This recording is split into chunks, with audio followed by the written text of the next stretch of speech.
Charles. I'm 55 years old. I'm 6'1" when I'm fully assembled and about 230 pounds. Today I'm going to talk about flipping over backwards in the wheelchair. Not intentionally flipping over backwards, but what do you want to watch for to prevent from flipping over backwards in the wheelchair. Now, I have flipped over backwards several times. The main way you can prevent flipping over backwards in the wheelchair is by using these wheelie wheels. You can see they're called anti-tipping wheels, I think is what the term is if you're ordering a wheelchair.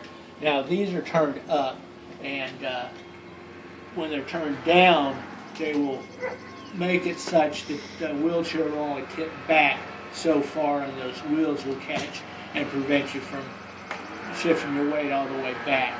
Now, for my purposes, they kind of get in the way of a lot of stuff that I want to do, so I've had them flipped up for some time. But because of that, I've been in a position where I've been able to and have flipped over backwards in the wheelchair.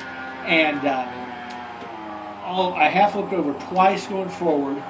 Both of those times is when I was trying to get into a transportation vehicle, a van that's supposed to be specifically designed to help transport wheelchairs. The first time was, I thought somebody had a hold on me, which they should have had a hold on me, but they didn't. And as I was pushing up a ramp, I went ahead and flipped over all the way, because of course I was at a ramp. My center of gravity was a little bit back. I did a little bit of a power stroke to get up this ramp, flipped all the way over.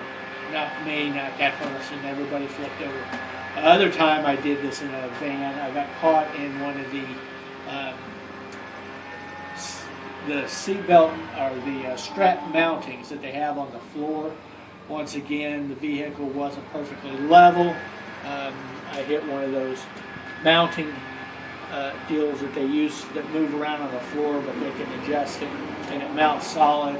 Hit one of those things, and it stopped me when I was in the power stroke, and my wheels stopped and the power stroke kept going, flipped me straight back. Alright, those things, somebody should have had my back on those. That's designed to have my back, but they didn't. When I flipped over backwards, typically what has happened is I'm going backwards, and I have a little bit of a problem with my peripheral vision, so I cannot turn my head far enough to see everything behind me as I would like to.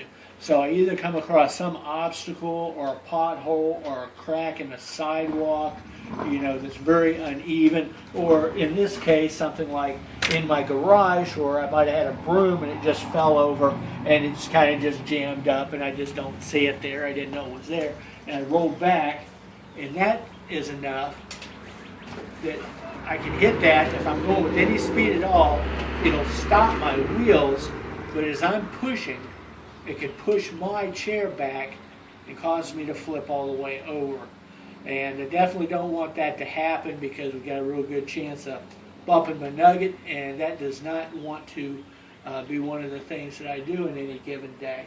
So I definitely want to be cautious, be aware of the things that are behind me, but also be prepared, because like I said, as you're moving backwards, sometimes you just can't see everything behind you. So just be prepared when you're going backwards to catch yourself, or to prevent yourself from falling. All right, hopefully that little bit of information was helpful for you.